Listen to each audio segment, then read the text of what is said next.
हुआ है। भाषण का वीडियो सामने आने पर बीजेपी ने तीखी प्रतिक्रिया व्यक्त करते हुए इसे हिंदू आस्था का अपमान बताया। विवाद बढ़ता देख मदन मित्रा ने इस वीडियो को एआई जनरेटेड और झूठा बता दिया।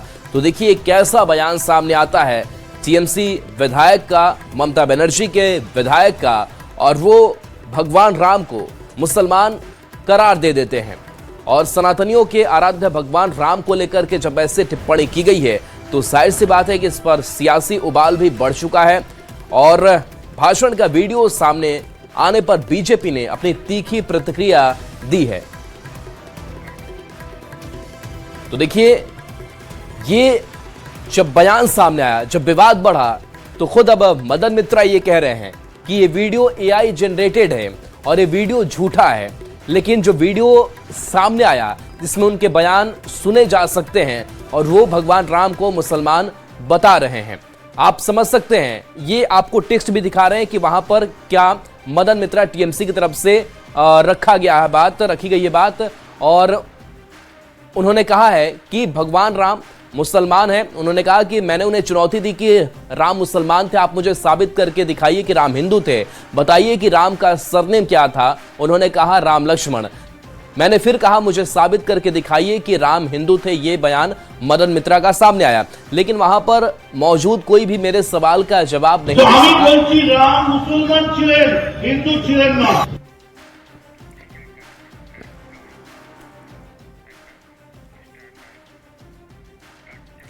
तो ममता के विधायक के बयान पर बवाल तो होना ही था। साधु संतों ने इस बयान पर घोर आपत्ति जताई है।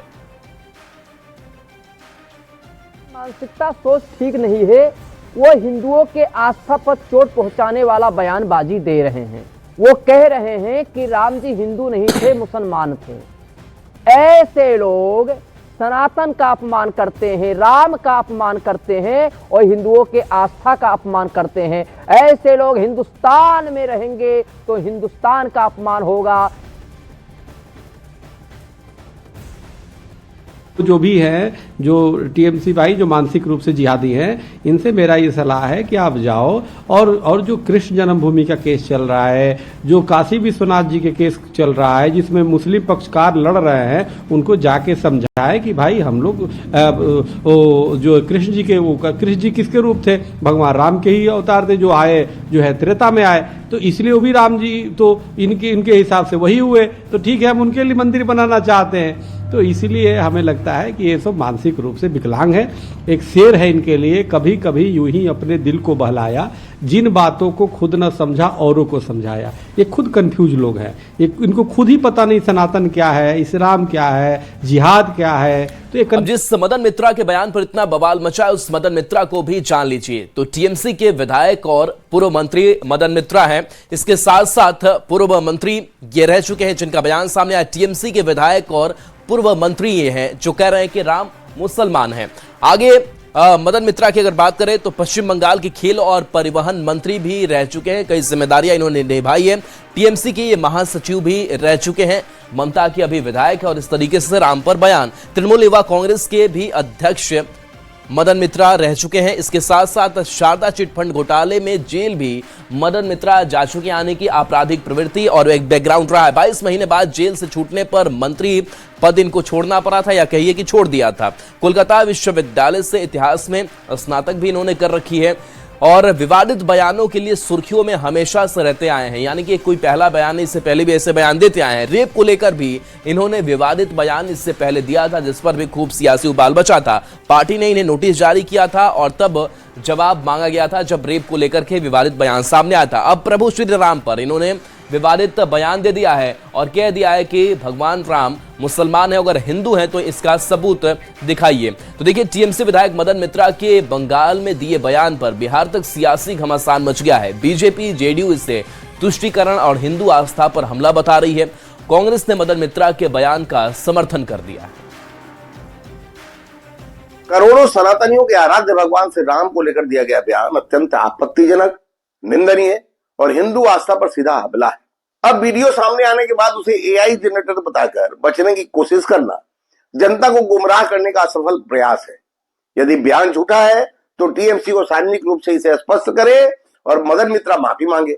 हालांकि वो इनकार कर रहे हैं, वो तो कह रहे हैं कि एआई जनरेटेड वीडियो है, लेकिन उन्होंने ऐसा कहा भी होता तो मैं इसका समर्थन करता। भारतीय दर्शन कहता है कि सब आया एक ही घाट से, उतरा एक ही बाट, बीच में दुविधा पड़ गई, हो गए 12 बाट। ईश्वर ने पूरी सृष्टि बनाई है। ईश्वर ने सिर्फ हिंदुओं को नहीं बनाया, मुसलमानों को नहीं बनाया, सबको उन्होंने बनाया है।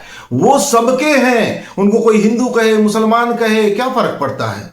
टीएमसी के सांसद मदन मित्रा हो या इंडिया गठबंधन के कोई और नेता हो, ये धार्मिक तुष्टीकरण के लिए, वोट बैंक के लिए ये हिंदू धर्म को गाली देते हैं कि उनको फायदा हो।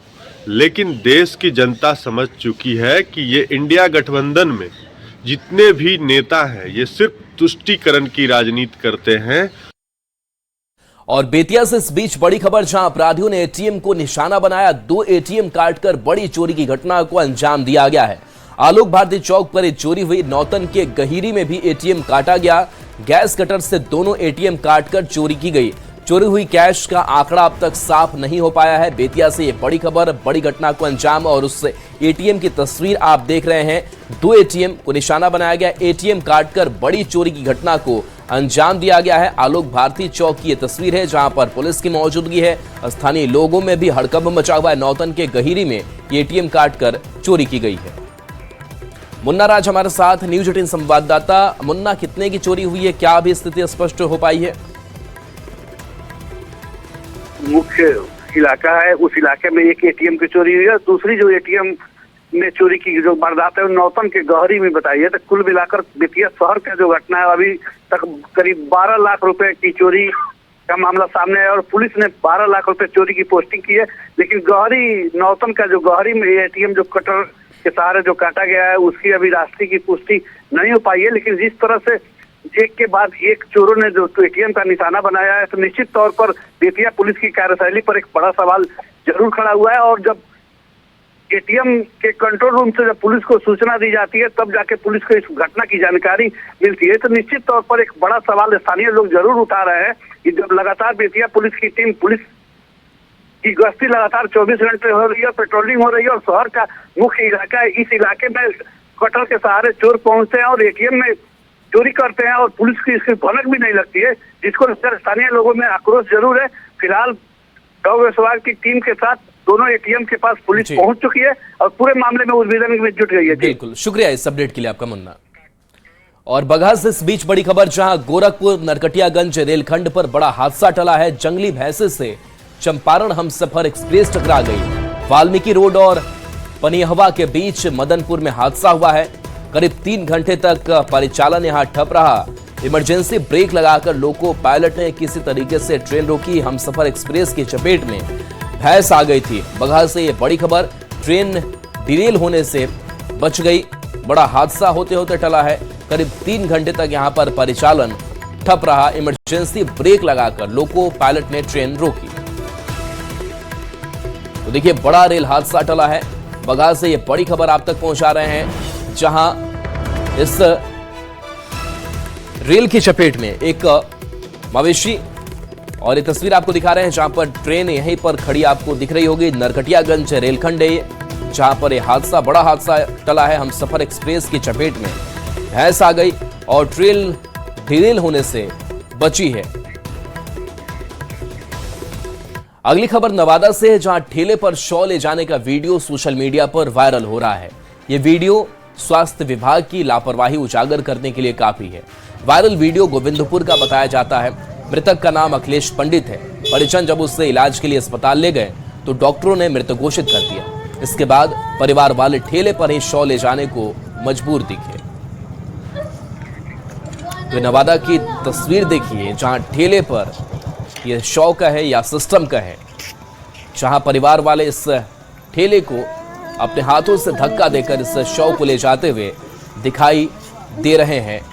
चीख पुकार है, लेकिन इसके बावजूद ना कोई एम्बुलेंस, ना कोई शव वाहन उपलब्ध कराया गया है। वीडियो सोशल मीडिया पर वायरल है। नवादा में स्वास्थ्य व्यवस्था की पोल खोलती है तस्वीर आप देख रहे हैं। जरूरी है कि ऐसे में सिस्टम को सुधारा जाए। सवाल भी कई हैं कि आखिर एम्बुलेंस जो है अस्पताल की तरफ से मुहैया क्यों नहीं कराया गया। बगहा से बड़ी खबर, जहां युवती पर भालू ने हमला कर दिया। भालू के हमले से युवती घायल हो गई। ग्रामीणों के शोर मचाने पर भालू भागा जीएमसीएच में। अब इस युवती का इलाज चल रहा है। गोवर्धना के सिवरही बरवा गांव की ये घटना है। घटना से गांव में दहशत का माहौल है कि कहीं भालू फिर से ना आ जाए और लोगों को शिकार ना बना ले। गए थे बाहर खेत की तरफ, तो उसमें भालू ने हमला किया और नाम है फुलवंती कुमारी, पिता का नाम हरिंदर कुशवाहा।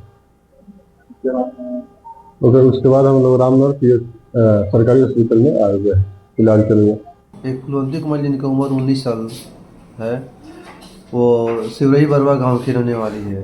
वो भालू उनको काट लिया था, काफ़ी मतलब हेड रीजन में इंजरी था और लेफ्ट हैंड में। उनको हम लोग प्राथमिक उपचार करने के बाद जीएमसी रेफर कर दिए हैं।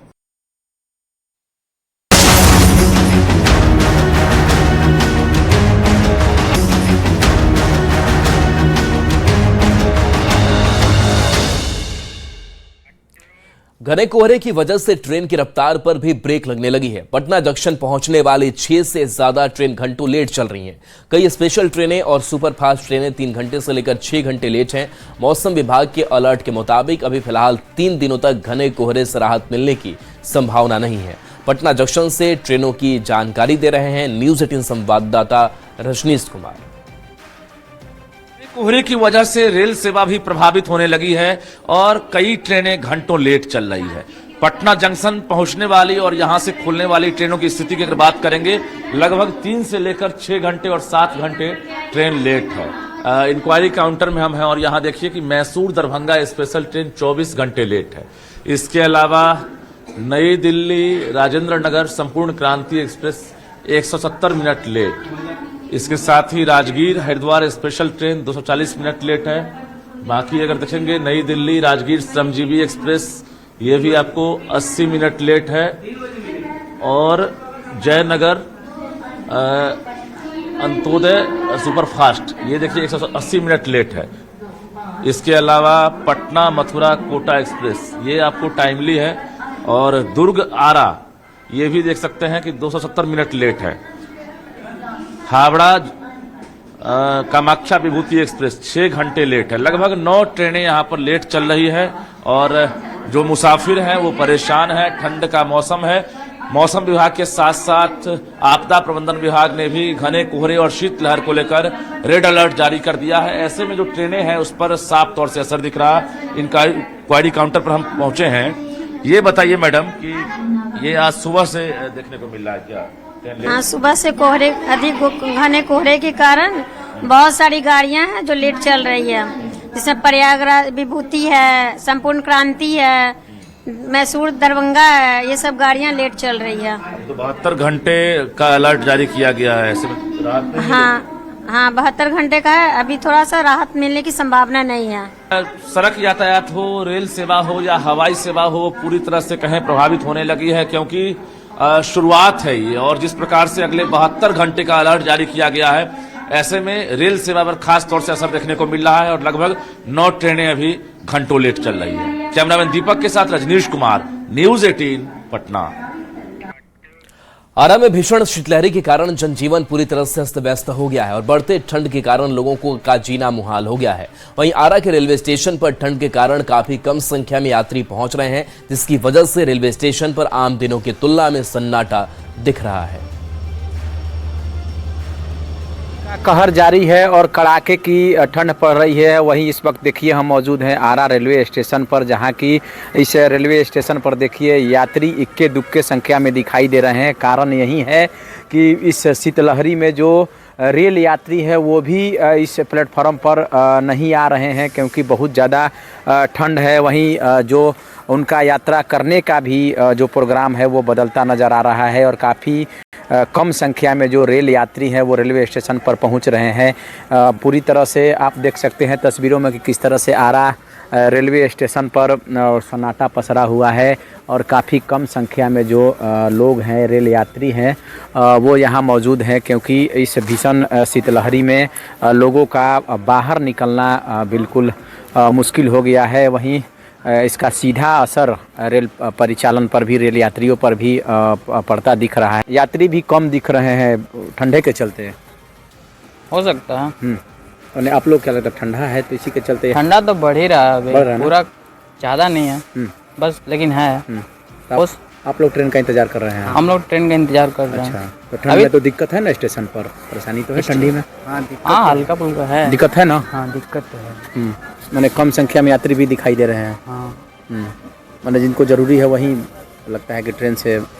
हाँ तस्वीरों में साफ तौर पर देखा जा सकता है कि जहां इस वक्त रेलवे स्टेशन पर काफ़ी संख्या में यात्रियों की भीड़ रहा करती थी, लेकिन वो भीड़ काफ़ी कम दिखाई दे रही है। वजह यही है कि काफ़ी संख्या में अब जो ठंड का मौसम है, ठंड का प्रकोप है, लगातार बढ़ रहा है, जिसके कारण जो रेल यात्री हैं वो अपने जाने आने के समय में भी परिवर्तन करके चल रहे हैं और ज़्यादा यात्री दिन में ही, दिन के धूप में ही चलना पसंद कर रहे हैं, क्योंकि इस कड़ाके की ठंड में रेलवे स्टेशन पर ट्रेनों का इंतज़ार उनके लिए काफ़ी भारी पड़ रहा है। चंदन कुमार, न्यूज़ 18 भोजपुर। मुंगेर में पिछले 2 दिनों से ठंड का प्रकोप लगातार बढ़ता जा रहा है। गिरते तापमान और घने कोहरे का असर ट्रेन के परिचालन पर भी पड़ रहा है। जमालपुर जंक्शन पर यात्रियों ने बताया कि ठंड के मौसम में ट्रेन यात्रा मुश्किल हो जाती है, लेकिन जरूरी काम होने के कारण सफर करना मजबूरी बन गया है। बहुत है, ऐसे में सफर करना क्या परेशानी लग रहा है, ठंड करने में क्या लग रहा है, परेशानी हो रहा और काफ़ी भी ठंड है और ठंड का भी सामना करना पड़ रहा है। और मौसम के हिसाब से देखा जाए तो मौसम सही ठीक ढंग से है नहीं, और बच्चे लोग भी साथ ही सफ़र में हैं और बच्चे लोग भी हमारे सब सफ़र कर रहे हैं और ठंड से परेशानी का सामना। और पटना से बड़ी खबर, जहां अब स्कूलों का समय बदल गया है। शीतलहर को देखते हुए समय बदला गया है। पटना में सभी स्कूलों का समय बदला है। सुबह 9 बजे से पहले क्लास नहीं चलेगी, शाम 4:30 बजे के बाद क्लास नहीं होगी। विशेष कक्षा और परीक्षा का पर असर इसका नहीं पड़ेगा। 25 दिसंबर तक के लिए यह आदेश लागू किया गया है। सभी निजी सरकारी स्कूल के लिए आदेश दिया गया है। डीएम त्यागराजन ने आदेश जारी किया है।